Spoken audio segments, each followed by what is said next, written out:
For decades, US troops on Japanese soil have been the embodiment of a commitment to defend a pacifist ally. But for the last 30 years, Donald Trump has been complaining about the cost of stationing 50,000 military personnel there. Japan spends about $4 billion a year on base-related expenses, the US $5.5 billion.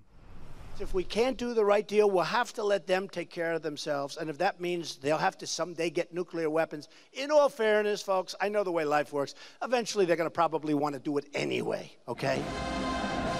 Trump even raised the prospect of a war between Japan and North Korea, saying it would be terrible, but a case of, quote, go ahead, folks, enjoy yourself. If we're honest, what we say is we do not know what he's going to do.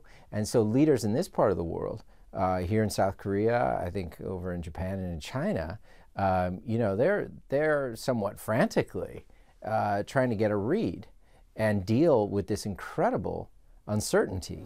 The US has invested heavily in its pivot to Asia, militarily and diplomatically. Japan had signed up for President Obama's signature Trans-Pacific Partnership trade deal, likely to be cancelled under President Trump. The fear for America's closest allies is that China would be the winner from such reversals in US policy. Still, Japan's Prime Minister is publicly confident. The Japan-US alliance is unwavering and tied with the bond of universal values. I hope to further strengthen the bond. I hope to cooperate closely with President-elect Trump. Much of that cooperation will have to focus on how to tackle a North Korea that has accelerated its pursuit of a viable nuclear arsenal.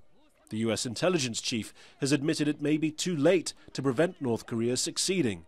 Trump has talked of forcing stronger Chinese intervention. As in Japan, Trump's campaign rhetoric caused serious concern here in South Korea, giving greater weight to those who argue for a domestic South Korean nuclear weapon.